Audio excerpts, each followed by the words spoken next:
My name is Sage Shelton. I farm in Ellensburg, Washington.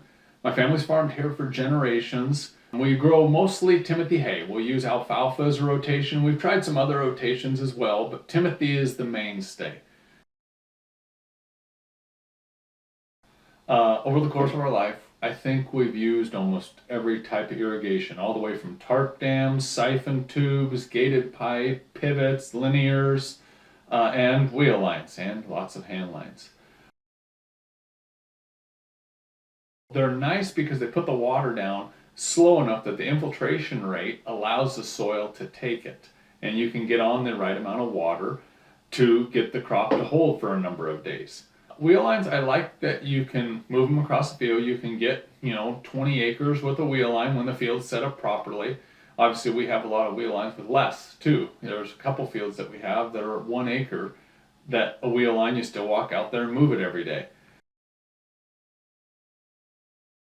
So the HydroSide wheel line that we've been using now it's a mainstay. We will, if we put any more wheel lines in, we will definitely be using them.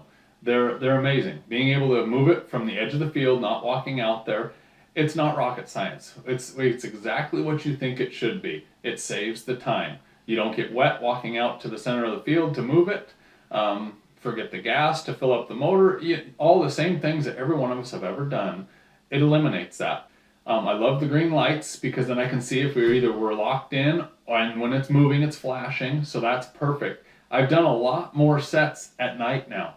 You get done with everything else for the day and you're still wanting to change it. Well, you shut it down, let it drain 20-30 minutes, and then you go click on your light, you're synced, and then it moves it. And so it's not only saved the time of having to walk out there, but it's actually created those situations where you would have left it run when it was the other one, just because all the other time it would have taken to walk out there and come back, and then you would have just probably lost that set. So we've gained a couple sets for sure.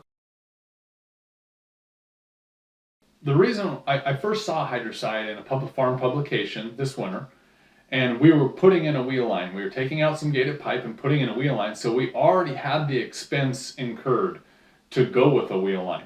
So the other mover was $35, $45, somewhere in there, and then the HydroSide was about $85. So it was only going to cost us $4,000 to go with this technology that we could see would be handy. So it was not a big jump for us to say $4,000 worth of time savings, that'll pay easy.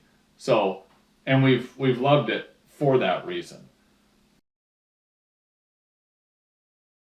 So when you're trying to convince yourself to buy a HydroSide, you're going to go through the same thing that you've always gone through with every new piece of equipment, GPS, you name it. Any upgraded piece of equipment, it always has the price tag that it holds you back. You're always thinking, I don't know if I want to spend that money. But if you look at farming, it's just one of those simple things. When GPS first came out, everybody was, no, I can drive straight. I don't need that. That's extra money that will never pay. Well, in our labor force that is seemingly disappearing, we need to be able to get more done per person. And so these are just those simple upgrades that are going to allow you to get more done every day per person.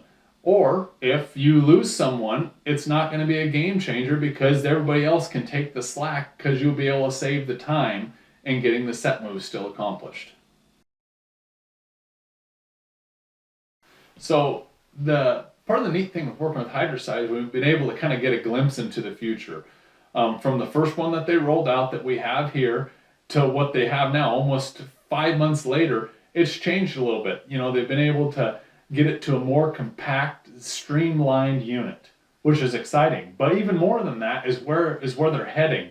You're going to be able to compete with lateral movers. That is exciting because the cost there is huge. We all know the cost of center pivots, and lateral movers are even more. And so if you're going to be able to replace lateral movers with the thought of wheel lines that are autonomous, that can move themselves, that do their own set changes, we're just at the beginning right now. So we don't have to walk out there. Well, where they're headed, we're working right to it moving itself with a drag hose. That's phenomenal. That's going to be time savings. And so getting in on early, that wasn't too big of a step for us because hearing what else is coming down the road, it's exciting. I think it's going to have a place definitely on our farm with many others.